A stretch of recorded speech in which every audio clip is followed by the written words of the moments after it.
नमस्कार दोस्तों, मैं हूं विनोद और आप देख रहे हैं मेरा यूट्यूब चैनल पोल्ट्री जोन।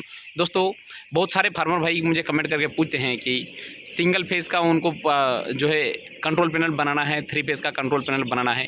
तो दोस्तों, आज मैं आपको दोनों के बीच में डिफरेंस बता देता हूं कि सिंगल फेस कंट्रोल पैनल की कीमत में कितना डिफरेंस रहेगा और 3 फेस के कंट्रोल पैनल की कीमत में कितना डिफरेंस रहेगा। दोस्तों, बहुत सारे फार्मर भाइयों के मन में एक जो शंका है कि सिंगल फेस का थोड़ा सस्ता आएगा या 3 फेस का थोड़ा महंगा आएगा।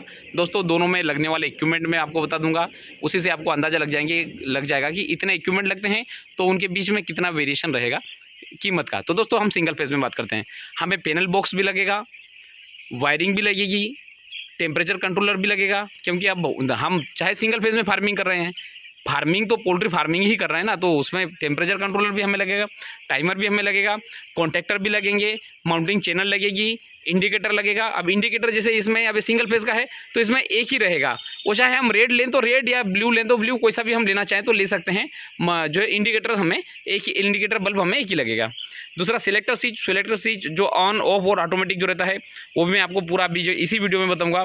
और कनेक्टर जिससे मतलब कनेक्शन हो के जो है इनकमिंग लाइन और आउट गोइंग लाइन हम जिससे डायरेक्ट नहीं दे सकते कि सीधे जाके वायर हम जोड़ दें, हमें किसी न किसी माध्यम से देना पड़ेगा, तो उसको हम बोलते हैं कनेक्टर। और एमसीबी, अब एमसीबी कौन सी रहेगी? सिंगल फेस की। अब वो हम जो है कोई सी भी कंपनी खरीद सकते हैं कि कौन सी एमसीबी हमें लेना है। दूसरा है 3 फेस की। अब हम बात करें 3 फेस में भी हमें पैनल बॉक्स भी लग रहा है, वायरिंग भी लग रही है, टेम्परेचर कंट्रोलर लग रहा है, टाइमर भी लग रहा है, कॉन्टैक्टर भी लग रहा है, माउंटिंग चैनल लग रही है, इंडिकेटर बल्ब लग रहे हैं, सेलेक्टर स्विच लग रहे हैं, कनेक्टर लग रहे हैं। एमसीबी भी इसमें लग रही है, किंतु एमसीबी इसमें लग रही है 3 फेस की।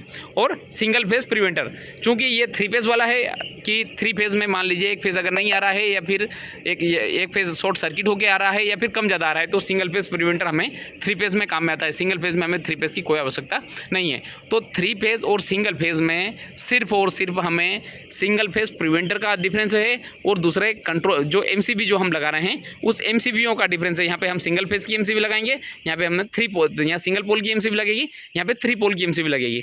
और दूसरा जो हमें कॉन्टैक्टर यहाँ पे हमें जो है सिंगल फेस के कॉन्टैक्टर लगेंगे, यहाँ पे 3 फेस के कॉन्टैक्टर लगेंगे। बाकी जो सिंगल फेस और 3 फेस के रेट में कुछ ज़्यादा डिफरेंस नहीं आएगा। ये सिंगल फेस प्रिवेंटर की अगर हम पैसा निकाल दें, ये 1100 रुपये का आता है, तो 1100 का ये कम हो जाएगा। बाकी जितनी भी चीज़ें हैं सब की सब सेम प्राइस में हैं।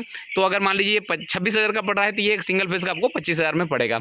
इसके अलावा इसमें कोई भी डिफरेंस नहीं है। अब मैं आपको एक एक चीज़ जो है कंट्रोल पैनल में जाके ही बता दूं, ताकि सारे फार्मर भाई के मन में जो है वो सारी चीज़ें क्लियर हो जाए।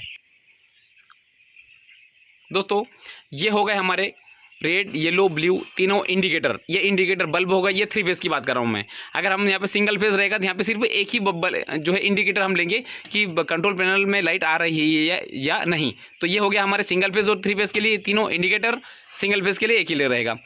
ये सिंगल फेस और 3 फेस के लिए दोनों के लिए ये हमारा टेम्परेचर कंट्रोलर है और ये हमारा टाइमर है। तो दोस्तों, सिंगल फेस और 3 फेस दोनों में हमें जो है टेम्परेचर कंट्रोलर भी लगेगा, टाइमर भी लगेगा, ह्यूमिडिटी कंट्रोलर भी लगेगा, ह्यूमिडिटी टाइमर जो है सेंसर भी लगेगा। दोस्तों, अब ये होगा हमारे सिलेक्टर स्विच। ये देखिए, ये हो गया हमारा ऑन टाइम, ये ऑटोमेटिक पे है, ये बंद हो गया और ये डायरेक्ट हो गया। तो दोस्तों, ये इस प्रकार से चलेगा, तो इसको बोलते हैं हम सिलेक्टर स्विच। तो दोस्तों, ये होगा हमारा सिलेक्टर स्विच। हमारी कितनी चीज़ें हो गई? इंडिकेटर हो गए, टेम्परेचर कंट्रोलर हो गया, टाइमर हो गया, सिलेक्टर स्विच हो गए, ह्यूमिडिटी कंट्रोलर और ह्यूमिडिटी सेंसर भी हो गया। अब दोस्तों, इसके हम अंदर ये पैनल बॉक्स भी हो गया, ये पैनल बॉक्स की बॉडी। अब दोस्तों, इसके अंदर हम जाते हैं। ये हमारी जो है पूरी वायरिंग जो आपको दिख रहा है, तो वायरिंग का अमाउंट भी हमने जोड़ लिया, वायरिंग भी आ गई। अब दोस्तों, ये हो गया हमारा, ये हमारा सिंगल फेस प्रिवेंटर भी आएगा। ये 3 फेस का है तो यहाँ पे सिंगल फेस प्रिवेंटर 3 फेस में लगा हुआ है। अगर सिंगल फेस अगर रहता तो ये 3 फेस प्रिवेंटर की कोई हमें जरूरत नहीं होती। दोस्तों, यहाँ पे एमसीबी सिंगल फेस की भी लगी हुई है, 3 फेस की भी लगी हुई है। अब वो कैसे, वो भी मैं आपको बताऊँ। दोस्तों, ये वाली एमसीबी कूलिंग पैड की मोटर के लिए लगी थी। यहाँ पे सिंगल फेस की मेरे पास में कूलिंग पैड की मोटर है तो सिंगल फेस की लगी हुई है।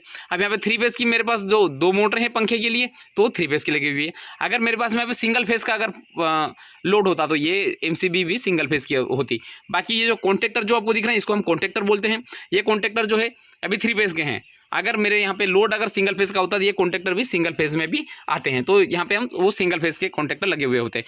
मेरा कहने का सिर्फ इतना सा तात्पर्य, इसमें लगने वाले इक्विपमेंट लगभग समान है। हमें जो है सिर्फ और सिर्फ कुछ चीज़ें एमसीबी और सिंगल फेस प्रिवेंटर 2 चीज़ें नहीं लगेगी, बाकी सब की सब चीज़ जो है वैसी वैसी लगेगी।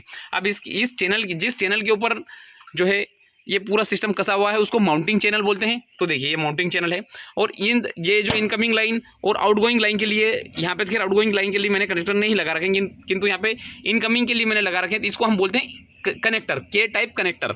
यहाँ से जो है ये देखिए, ये रेड येलो ब्लू और न्यूट्रल हमारा आ गया। उसके बाद में यहाँ से जो है हमारी लाइन जा रही है, तीनों फेज़ और न्यूट्रल यहाँ से जा रहा है। तो मेरा जो कहने का इतना सा तात्पर्य, मैंने आपको एक एक चीज़ क्लियर करके बता दी कि सिंगल फेज़ हो चाहे 3 फेज़ हो, आपको लगने वाले जो इक्विपमेंट है, वो लगने वाले जो सामान है लगभग सेम है, उसमें कुछ खास डिफरेंस नहीं है। पूरा सिस्टम सिंगल फेज़ पे काम करता है। सिर्फ और सिर्फ हम जो है पंखे की मोटर के लिए हम 3 फेज़ का उपयोग करते हैं। अगर हमारे पास में कूलिंग लोड अगर बड़ा है, अगर ज़्यादा बड़ा फार्म है, तो वहाँ पे 3 फेज़ की मोटर भी हम 3 फेज़ में ही यूज़ हमें करना चाहिए। तो दोस्तों मेरा जो उद्देश्य है कि अब सिंगल फेज़ और 3 फेज़ दोनों में ज़्यादा डिफरेंस नहीं है, 1000, 1500, 2000 का डिफरेंस है, और बाकी सेम प्राइस है। तो दोस्तों इसी के साथ मैं वीडियो समाप्त करना चाहूँगा। धन्यवाद।